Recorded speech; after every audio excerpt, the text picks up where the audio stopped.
Hello and welcome to Two Girls, One Pod. I'm Melissa.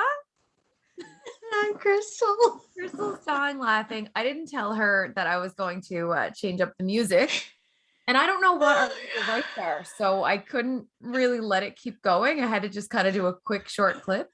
But she was expecting our regular theme music so we could kind of like dance our way show like we normally do. And I got her with a little reunited because Crystal's back today. Oh my god, that was so funny. I legit was not expecting that, and I'm so happy it happened. All of our YouTube people, you're gonna wanna watch this, or all of our pod people, I guess, who don't YouTube it. You should YouTube this episode just for her reaction for that, because that was so good. She was so confused. You're like, what the fuck? The fuck is this shit? Like, this isn't the right music. Did you hit the wrong button? What did she do? What was she listening to? Oh god, that was so good. So Crystal's back. I should say before we move forward, because we're getting into the habit of doing this. Be sure to listen to us wherever you listen to podcasts, and make sure to like and subscribe to our YouTube page and download each podcast episode as you're listening. There. Yeah. So. We like to see the numbers go up. So, it's kind of important. It's really exciting because we hit over 1,000 downloads. We only just started this podcast back in March. But the cool thing about that is that the downloads are just people who actually hit download. Like if you're listening to this on Spotify or Apple Music or whatever, and you just hit play, that's just you listening. That's streaming. That doesn't actually count for, like, I guess, our numbers. But if you hit download first and then hit play, it shows up as like our statistics. So, I mean, the fact that we've got like, I don't know, it's like 1,100 or something now downloads, I feel like there's more people who don't just know stream it. Download it. Yeah, just stream it. And then that also doesn't include our YouTube and stuff, because I don't know how to figure out YouTube yet. We're still working on that. On our stuff. But anyway, it's fucking really cool. So if you like what you're hearing, please download, subscribe, like, share, comment, call your friends, tell them to do the same. Yeah. Follow along. Share the shit out of it. Yeah. And like follow us on Instagram, because we're also open. Like this is a Big Brother episode we're going to get into now, but we do our regular Friday podcasts every week. And we're always looking for, like, we want to answer any questions that you guys have, like maybe topics that you want to talk about. So you can DM us on Instagram at 2girls_1pod. And, or you can email us at the why effing not podcast at gmail.com. Yep, that's our email because we didn't change it. So, and quite frankly, maybe we can. I mean, I don't know, but I like the why effing not podcast, and it's our root. Yeah, it is. Yeah, sorry, it's true. Yep. Okay, well, I'm back. Episode tonight. Crystal's back. Welcome. How are you feeling? I know I said at the end of the episode, but I don't know. I mean, like, truth be told, I know it's a Big Brother episode, but we're just going to go off on a tangent for a second. That's what we do. Like, we just spent 2.5 weeks in an RV, which, I mean, it was honestly an amazing vacation. Like, I had such a good time, but I had no idea how much I missed my shower. Oh yeah, I bet. Because like, and not because I didn't get a shower for 2.5 weeks, because clearly you have like little stink waves coming through the computer here. That's what my hair is, actually. It's only wavy because of the smell. No, I like, we have a shower that works as in the RV or whatever, but it's like very small. It's an RV shower, you know what I mean? So it's very small, you only have so much water and you're trying not to fill up the water tanks and stuff. So it's like very quick showers and stuff. So, but today when we got home, I hopped in the shower and I was legit, when I got out, Harper was like, Mom, you were in there for like an hour. And I'm like, yeah. And I was soaking it all up, my friend. Like, it's like when you go, like, I've had the feeling like coming home from the cabin and stuff like that. It's like you get like a shower and you just feel better. Yeah. But like my best shower experience, where I was like never so grateful to get like a real shower or whatever, was after I had my daughter. That first shower, and it was in the hospital. Like, it wasn't even my own shower. It was in the hospital. No. But I'll never forget how amazing that was. I was like, oh my God. Cause like I had a C-section. Yeah. I Well, we had both did, but no, I meant like as I was saying, I was thinking like, no, you were there. But yeah. yeah, so I had a C-section, and like when I was able to get a shower after that operation, it was just like, I don't know. I felt like I won a lottery. I was like, this is the greatest feeling ever. And then when you get home, because we were in the hospital for like 6 days or something, when I got home, having my first shower at the house was like the same thing. It was like, this is just unreal. Like so just happy. heaven. It's so you good. don't realize what you appreciate until you can't really fully have it. Yeah, exactly. And I never missed it while No. I wasn't, you know what I mean? But once I got in there, I was just like, oh, this room. I was just like, I can soap up my hair. it was just like, I don't know. It was weird. Like if there was a commercial in there. You got a Blake vibe again today, Blake Anderson vibe. I know, man. Like freaking, well, I just let it air dry. So like, but anyway, there's so many waves, but they're not even curls. And it's just like this giant mess of like, did I stick my finger in a socket? I don't know. It looks good though. If anybody can pull it off, it's you. Well, it is what it is. This is me. So yeah, well, you're welcome. All right. So on that note, Tina is coming for your job. Tina is, I mean, frankly, she was killing it. Like she filled in. Thank you, Tina. If you're listening, I know we'll see you tomorrow night, most likely anyway, but she couldn't be on the podcast today because she, you know what? I'm a lot and she needed a break. I really think that's what it is. She was like, I've been filling in for Crystal for so long. Melissa's a fucking handful.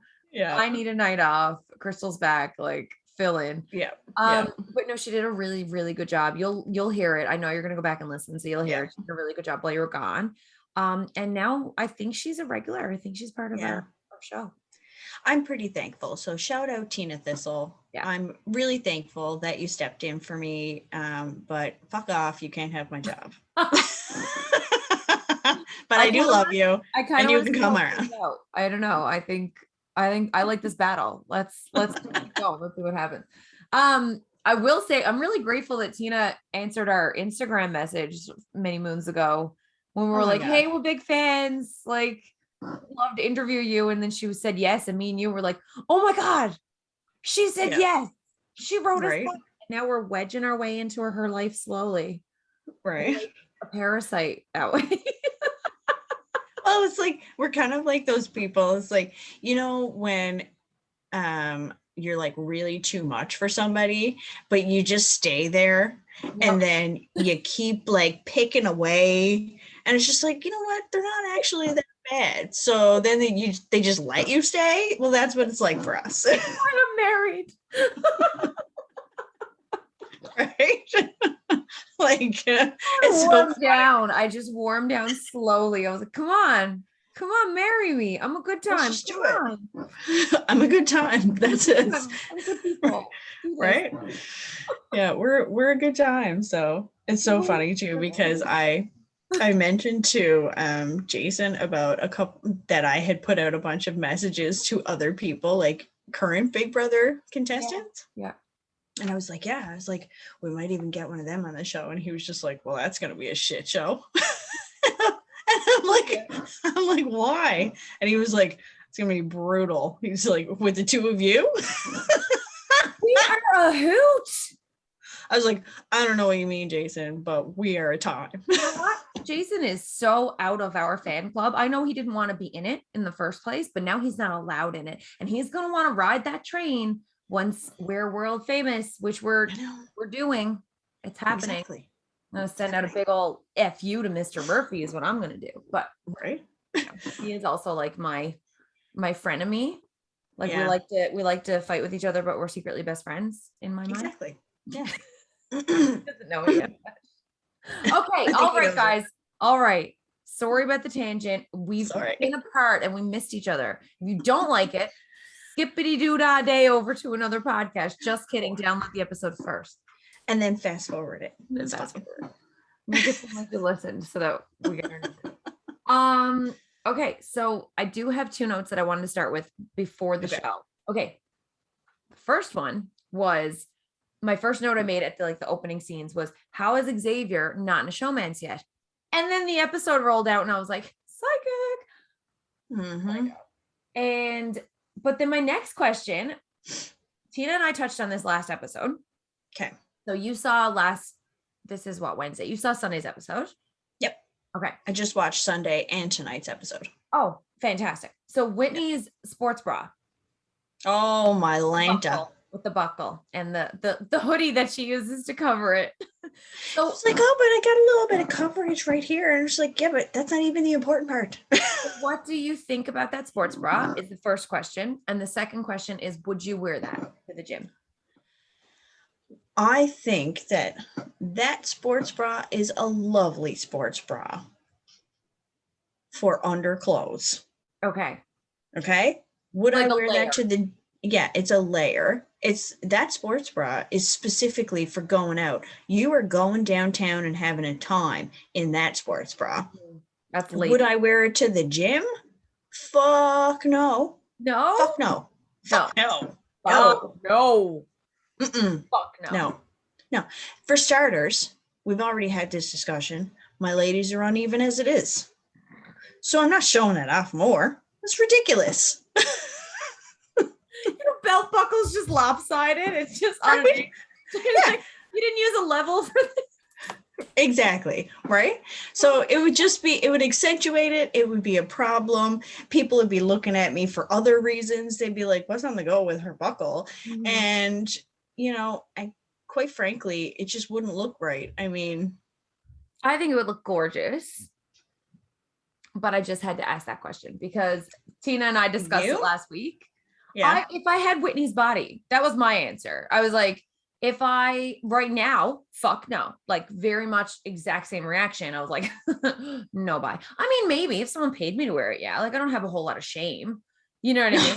You're like, cool. Like I'd go topless to the gym for the right amount of money, like. Right. Like really if somebody dared me and was like, hey, I'll pay you $1,000. No. If somebody double dog dared me, I mean, I might have absolutely. Absolutely. My street cred is on the line. Then yeah. Right? No, but if I looked like Whitney, absolutely. Like, why not? And it's not a matter, you know what? It's not even a matter of if I looked like Whitney. Yes, it is, but it's not like, oh, I only want to see people who look like Whitney wearing that. Because honestly, if anybody wears it and you're comfortable wearing it, like fucking deadly, wear it. Wear the shit out of it. Because I thought it was really nice. So it's not even that like I only want to see people who look like Whitney wearing it, but I was like, I would feel like super sexy in it with that body. With my current body, I love my body. I don't love every extra inch of it lately. Which is what we've talked about, like we're, working out and all this sort of stuff. Yeah. Like, I probably wouldn't wear it in this current skin. But I mean, for the right amount of money and the proper dare. See, my problem with that, with the current situation that I'm in is not only would it accentuate the uneven ladies, but it would really just like, I'd have like 4 boobs. Because my under boob would get stuck in there too. And you're welcome. I was picturing my back rolls.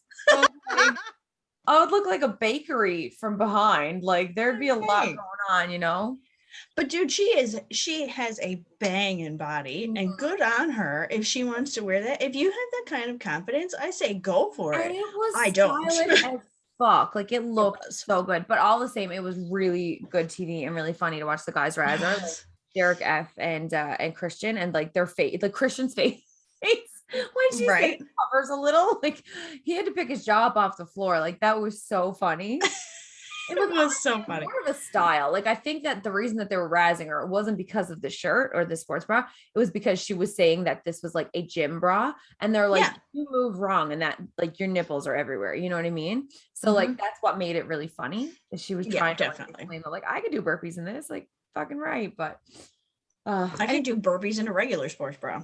Those were my I wrote down the wrong name. Those were my notes that I had. Yeah. Like that had nothing right off the hop. Episode. Where do your notes start? They don't. Oh, So I pulled a crystal last week and Tina totally called me out on it. It's, you know what? She's coming for both of our jobs. She's taking over the pod. It's 2 girls, 1 pod, and it's just gonna be Tina. Owning our shit. So I took notes Wednesday and Thursday I got drunk by mistake. So I never took notes. And then when I watched Thursday's show, I also didn't take notes because I didn't think we were talking about it. I thought we were just because Tina, okay, vouch for me. I'm gonna make her listen to this episode. Vouch for me. She will. She said, did she not say, when we were in the thread talking about recording on Sunday, she said it can't be too late because she has a hard time getting up on Mondays. Did she? She did say that, but then I think make everybody happy. No. But then later on in the thread, I believe she also said something about taking the day off on Monday, but that was later, like 2 days later. Exactly. So thank you. So you're on my side. She's going to argue with me. This is going to be a fight tomorrow night. But basically, so I didn't take notes on Thursday's episode because I was like, we're just going to do a quick recap. Yeah. Like I'll just do it from memory. We'll just have like a really, really short one. Like, we'll just be like home and then we'll move on. But she took notes and she saved my ass because she had good notes and it was a really good recap. So that's what I mean. She's going to own the pod soon. Yeah, good for her. Rights to her. I'm impressed. Maybe I'll just let her take my job. You can be the special guest. Okay, yeah. So I have notes today. So I'm gonna call myself the Tina of the episode. Okay. My first note, I want to say Hannah is so good. Like the very beginning, the fact that she could, like last week I had said I thought that she convinced Christian not to put her up, and then he put her up anyway. Right. Yes. But she did a good enough job that she took all of the heat off of her. Like when he put her up, he was really thinking she'd be a good target. And now he's like, no, I don't want her to go home. She's a pawn. Yeah, for sure. And like, he's totally after Whitney, obviously. The funny thing about it is that like none of the rest of them see what Sarah Beth sees, but she sees it. She's smart. She knows. She's so smart, right? She knows. And she knows that there's more to her than what she's letting on. And you know what's funny is like there are other people who see it, but like Sarah Beth, I said this last week, she went a little bit too hard. Oh yeah. Trying to fight to get, like she's afraid of Hannah. Like she's afraid of Hannah. And so she should be.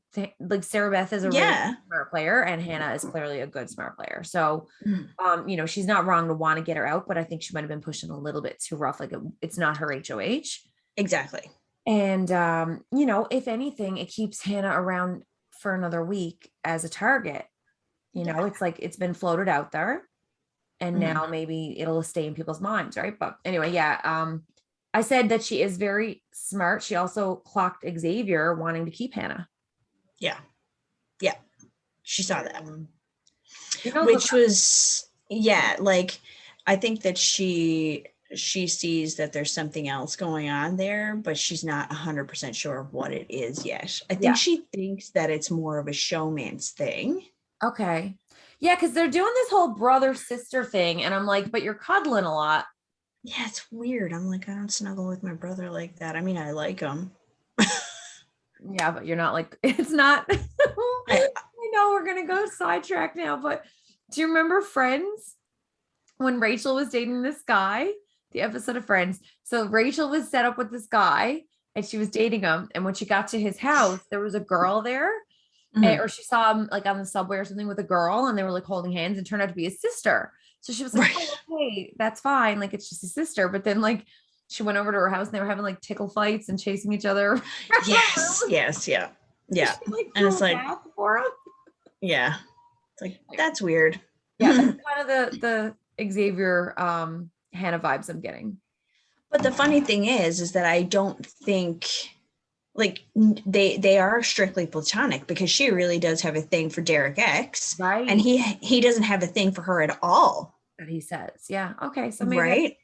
And I think it really like that's where we'll ask Tina about it because you do get really close to people in the house, and you form these bonds, I guess, too, and like you just become best friends. I mean, me and you cuddle. Yeah, we do. I guess that makes sense. Like I'd snuggle up with you on a couch. Yeah. No, still Right. probably That's not with our true. brothers.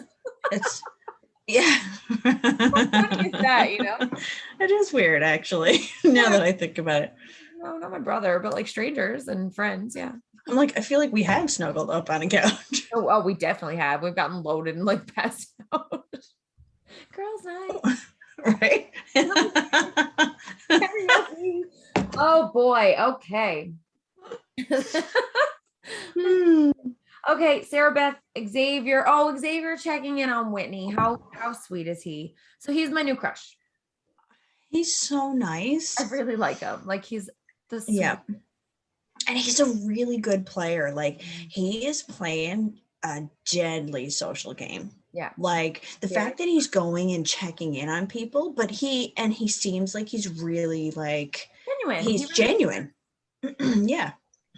He does care. He stops in, he checks in on people, like he knows what's up, but he's really like cultivating those relationships with people. No, and there's not even a worry about like he's gonna about win safety or jury or whatever, you know? You don't get him out because he seems to be playing strong when he wants to play strong or when he needs to play strong.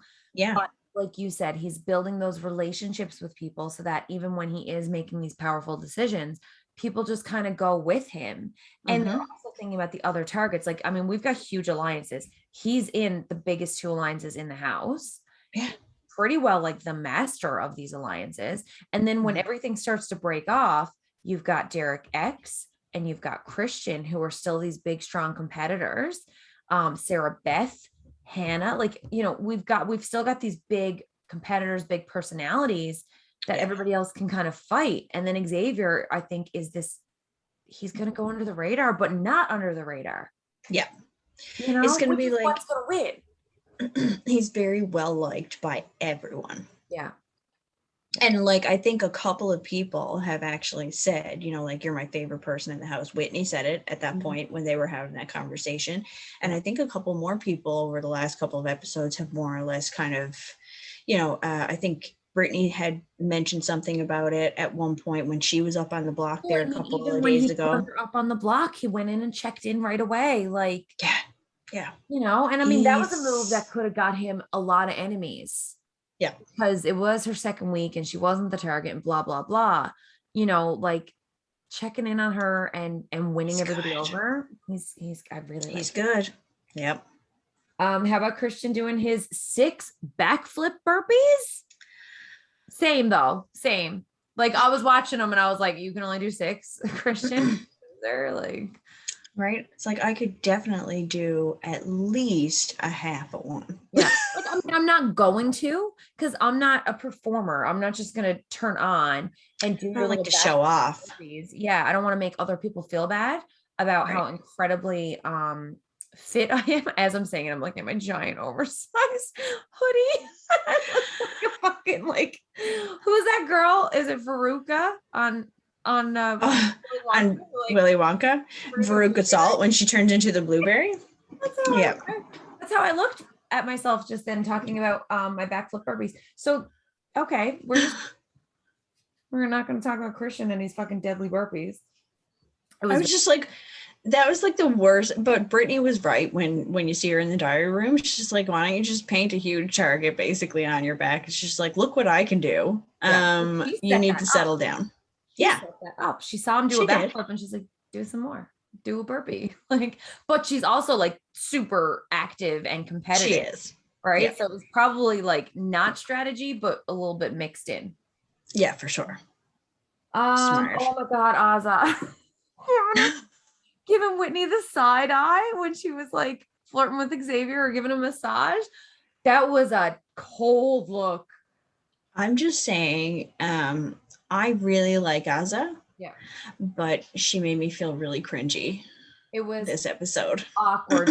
My very next note was Azza telling Xavier that she has a crush on him was so uncomfortable for me. I was like watching it and I'm like, it's not reciprocated. Like maybe it will be, maybe it is, and we just don't know because he really is trying to put the showman's thing up, but like, or the whatever the no man's he called it.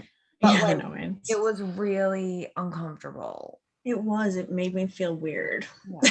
But I'm also like kind of rooting for her because she is sweet. But I don't know. She's She not my favorite is. player. I think she's a bit emotional of a player. Oh yeah. Yeah. And so I don't think she's going to last that long in the game.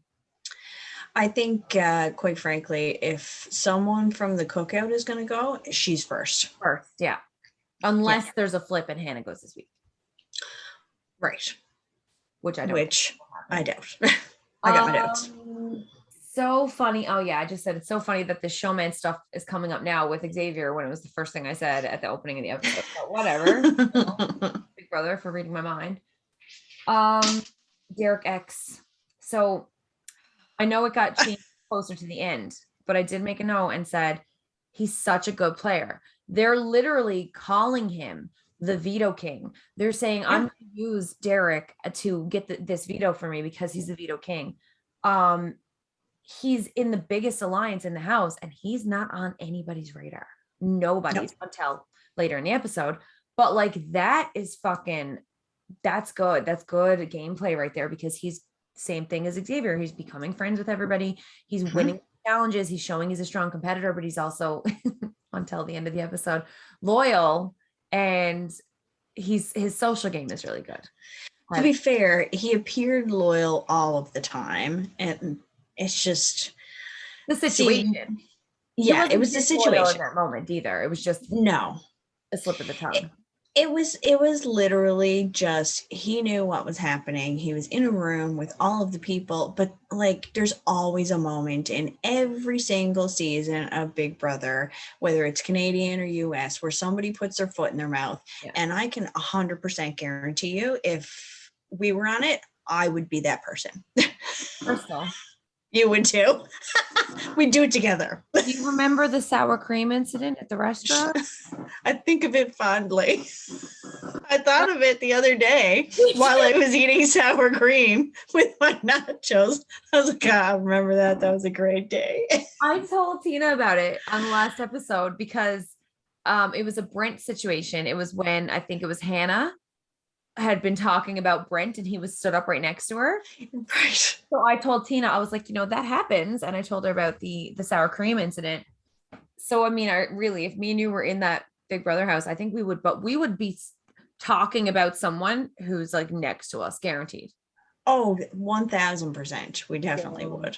Yeah. So, and the worst part is I don't think that I would even try to cover it up and I know you wouldn't either. You just turn around and you just be like, yeah, that shit happened. Like, yeah, I would, but mostly because I think I would be like laughing to her because when shit like that happens and I get caught, I'm like, oops, you caught me. Oopsie, it's a game. Don't vote me out. Just charge me the 25 cents. Killed me. I don't want the sour cream anymore. Oh God, I'm so happy we were finished supper at that time. Okay, all right. Speaking of embarrassing moments, this was a really good segue. That just worked out perfectly. As I'm moonwalking and then falling down in front of Xavier. You know what I mean? Like, yeah, you might have been trying to impress him. But no. With that moonwalk. But see, I think that the clumsiness, maybe it's just me and my like rom-com heart, my teeny bopper rom-com heart. But I'm like, shit like that is cute. And I think that guys fall in love with the cute stuff like that. I mean, I've only had one boyfriend and now he's my husband. So maybe I'm wrong, but like, I just thought it was cute. It's embarrassing, but it's also like, she's normal. I don't know. I mean, I'm going to be honest with you here. Truth be told, I think you might be right to a certain extent. I mean, I can't honestly tell you what attracts men. I may have had multiple boyfriends before my husband, but I don't know. I don't know how I got them. I don't know how I got them. It could have been my giant boobs back in the day too. I didn't even have that. Like 36, 24, 36. 36. And now I'm like 36, 38, 38. Oh boy. If only he knew. If only. Christ. All right, Melissa, back to our notes. Veto Yeah. competition. Yeah, what a competition. So they always like, and I mean, especially US, I think they definitely always have some type of competition that's like this, where they have to like put the ball back and forth and they have to make sure that they catch it. And it's like a high number, like 100. It's always like that. But I feel like this was the first time that they put something like the net in the way, Yeah. where they actually had to like duck in under, and that made it a lot harder. Way harder. I mean, it's a hard comp to begin with. 100%. You stick this net in that you're like, how many times would we have been clotheslined if we had to play this game? Every time, because I almost did it to myself this weekend. Always. Oh, what did you do? Like almost walked into the clothesline. Like an actual clothesline? Yeah. Like that I set up on clothesline. Yeah, on the campsite. But anyway, I God. digress. Yeah. So yeah, I agree. I thought that made it like way, way harder. I loved Derek's strategy of slow and steady, because I was convinced that he was going to win. Because whenever I see these competitions, I'm like, I know that they're based on like who can do it the fastest, but in competitions, somebody always drops something. So I feel like I would be all about like, okay, just get it up to because it's easy. It's not hard. But like if you think about doing it at once, like roll it up, catch it on the other side, roll it back. So it's like if you do that at the right pace and you go slow and you never drop a ball, somebody like is very likely to get up to like 60 or something and then drop. You know what I mean? Yeah, because they're trying to rush it. Exactly. So I really, really thought that Derek X was going to win based on that strategy. And I even wrote down Derek X's strategy, slow and steady. And Christian's, it made me laugh when I was writing it because I was like, fast is best. I want to go fast. But that reminded me of in Bridesmaids, where what's his name? The guy from, is it not Suits? It's Mad Men. Mad Men, yeah. John Hamm. John Hamm. So when John Hamm is like having sex with Kristen Wiig, am I thinking the right people? And he's like, slow it down. And he's like, I want to go fast. I want to go fast. Right. That was like that. Christian was like, as fast as I can go. I was just like, oh my God. I was picturing John Hamm. I want to go fast. I want to go fast. Listening, great movie. Great movie. Go back to that scene. It's a classic. I quote it way more often than I should. I also need to throw in there before the veto comp, Tiffany is on to Sarah Beth. Oh yeah. Hard. And that's where I made my note. I was like, I told Tina last week that Sarah Beth ran her mouth way too much about Hannah, you know, and Tiffany heard that. And I'd say there were other people in the room who were like, why is this girl fighting so hard to get Hannah out? Maybe we should look at her. So it almost had the opposite effect of what she was going for. Because you pushed too hard, right? Well, I mean, we saw the same thing happen with with Frenchie. He pushed super hard, then he was out the next week. Like exactly. And that's the thing. Like, and one of the biggest things I think that kind of put the nail like in her coffin with Tiffany was that she was saying, out of everybody in the house, like she is the biggest threat to me and my game. Right. Yeah. Singled it out as like she almost put a target on herself that, hey guys, this woman is strategizing the way you're supposed to be strategizing. She's strategizing about, you know, who is her biggest threat. She's using us to do her dirty work. Right. Exactly. Right? That's how I kind of felt. So Tiffany is onto her. And I just want to say, I do like Sarah Beth, but man, do I love Tiffany. I know. She's so smart too. Like super smart. She's a good player. She's just taking it all in. And yeah. Like absolutely crushing it. Yeah. Yeah, Christian, I want to go fast. Christian wins. So turns out fast is it's not always bad. I guess, yeah. I mean, while he was going fast, he knew how to roll everything properly. He knew the motion of the ocean and he got the job done. He got the job done. Oh, I'm having way too much fun with this innuendo. Right. I mean, at least for him. Yeah. Yeah. Derek X said in front of Whitney. So we've gone through that little foot and mouth moment, but that added fuel to Whitney's fire to be like, hey, fuck this guy. I'm going to throw him Yeah. under the bus now. And she said, he's like a veto king. He's a super Mm-hmm. strong player. So even though it didn't work, Christian didn't put him up. He's in a No. huge alliance. I think once the teams break apart and a couple more people go home, like Derek, I think is going to be the next big target when somebody who's not in his alliance gets picked. I think it'll be Derek. Right. But they're just so lucky that they have a massive alliance. Mm-hmm. You know what I mean? And I think that the best thing that they can do at this point is that if it's like, why rock the boat? Like, just ride it out as much as you can. And then, you know what I mean? Because, like, if you have that many people for the numbers, like, I like how Sarah Beth is sitting here going, like, well, my plan is to get Hannah out. But it's like, you're not really looking at the numbers here, because the numbers in your alliance want Whitney out. Yeah. Right? You don't have those numbers by yourself because you're in an alliance with these people. Yeah, so you need to wing with the alliance or have smaller conversations. Right. Like you're pushing hard with the big alliance. Like there's no way that they think that everybody in that alliance is only aligned with each other. No, you can't think that, right? Like you have to think in Big Brother that every single person who's on your team is also on like several other teams. I feel like I would always be paranoid. I guess. Yeah, me too. I would always be paranoid. Yeah. So, what was I going to say? I will be excited though when these teams are done, because that's one aspect. Like I thought it was really interesting. It definitely has made things interesting. Yeah. But I feel like the negative side to the teams is that it started off as like a bit of a slower season where we're seeing week after week the house voting what the house wants to vote instead of it being like a more cutthroat out for everybody kind of game, right? Yeah, definitely.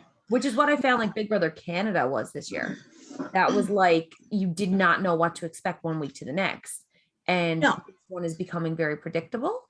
Yeah. I think it's because it's because of the teams and then because of the big alliance, right? So like, but the big alliance happened because of the teams. Because of the teams, exactly, right?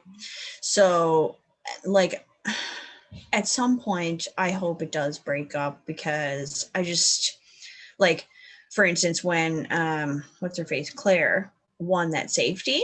So pumped. I was like, I know I'm probably backtracking to the previous episode, but like, I was sitting there going like, don't be stupid, don't be stupid, don't be stupid. You need to take that safety for yourself, because you don't know when the teams are going to end. Yeah. Right.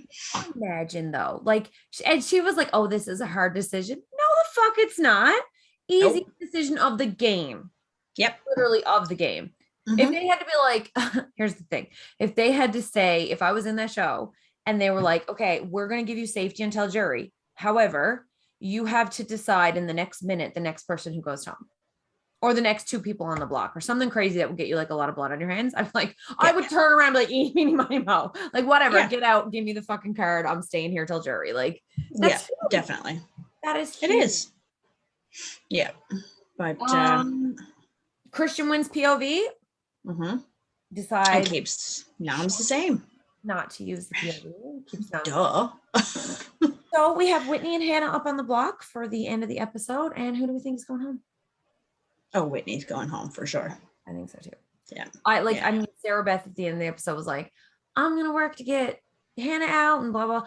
I think she had the right idea. I think she's a smart player. I don't think she has the people control that she needs. Like, she's not manipulative enough to convince everybody that Hannah needs to go home.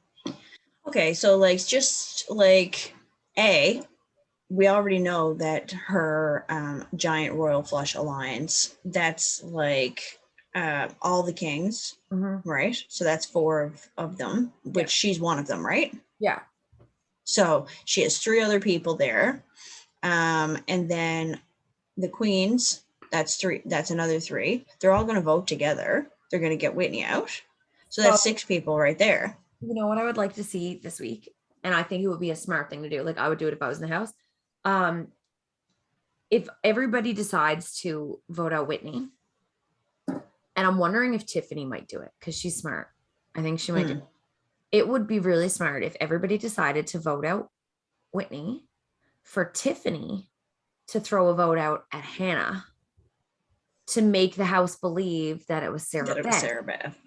Wouldn't that be smart? It would be. And it's still a big enough house that a rogue vote is like very easy to cover up. Like you can't know who the rogue vote is because there's so many players still. Well, yeah, exactly. And the only thing is, I think that the only thing that'll throw it off is if Sarah Beth does vote Hannah and then there's 2 rogue votes. Yeah. Because then it's like, okay, well, now I can't pin it on her because. But that's also paranoia in the house. So it could still, even if Sarah Beth does vote out Hannah, it still pins the vote on her. Oh, yeah, for sure. You know, and it's just confusion then because it's like, okay, who's Hannah working with? Right. You know, or fucking who's Sarah Beth working with? Right. And then Hannah'd be all fucking tripped out. Right. And Hannah would go for, like, really, Tiffany would be really smart to do that. And I'm saying Tiffany because she's the one who's the most on to Sarah Beth. So sure. she say voted out Hannah, but didn't tell Hannah. Then Hannah's coming for Sarah Beth thinking it was her. And everybody else who was in that room listening to Sarah Beth's pitch. So even if she does vote out, you know, Whitney and go with the team, it's hard to come back from that. Yep. Sometimes you just like overplay those cards and good strategy. We'll see how it goes. Tell Tiffany what to do. You need to hire a skywriter. Right? Send it over the backyard. Let's go outside right now. Just go outside and look at this. So right. But yeah, so that was our recap. Was there anything else you wanted to add about the episode? No. I just feel bad for Derek X because he really didn't mean to say what he said and then he tried to cover it up and she was not having that shit. No, he was like, fuck you. Yeah. And he didn't even like try to lie about it. He was just more or less like, I'm sorry that it came out that way, but I'm so sorry. It was insensitive. It's really like, you know what it was. I really like him. Hey. Yeah. I love this cast. They're great. It's such a good cast. And they're very like forthcoming. Like it's not like, you know, and like we said about Xavier too, like, you know, when he put somebody up on the block there last week, it was just kind of like, I'm just going to go and smooth this over. I'm not going to try to pussyfoot around it and like avoid them. Yeah. You know what I mean? They just go right for it. And I really like that. I do think Xavier will be in a showman's. It's just figuring out who. I don't know who it's going to be. I mean, I think he's got like a 40% chance that it could be Azza. Like 40%. Like it's not like it's, you know, it could just because she said that she likes him and he's a bit girl crazy. He is, yeah, but now I mean I think he was like totally girl crazy over Alyssa at first, but now she's with Christian, so like that's gone. Right?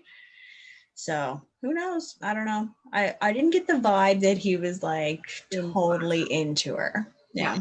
I think he said, you know, I think he like likes her as a friend, but yeah, same thing. I don't think he like, I feel like he's like a no showman. So like if he was actually equally crushing on her, I think that in the diary room, he would have had like his embarrassed face, like, oh my God, like, no, but I can't shut it down. But he was like, I can't shut it down, but it was like way more believable. Yeah, definitely. 100%. Yeah. So, yeah. All right. Well, that was our Big Brother season 23, episode 11 recap with Crystal and Melissa, featuring discussions about Tina, but not actually featuring Tina this week. But I believe she'll be back with us tomorrow. Not 100% sure. If she feels like it. We invite her every episode. And also, because we're gaining a little bit of a following from a Big Brother crowd. So any other Big Brother player, past, present, or future, recent? Right. Or recent, yeah. Past, present, or recent, current players, feel free to DM us and we can send you the link to do this after show together because we have a blast. Yeah. I think you'd enjoy it too. Exactly. Frenchie. DM us for the link. Okay, that being said, we're going to dance our way out. So I'll get for actual music or gear up the music here. Hold on. I was not prepared for this. Almost. Oh, I'm gone. I don't know what I'm doing. Okay. Reunited and it feels so good.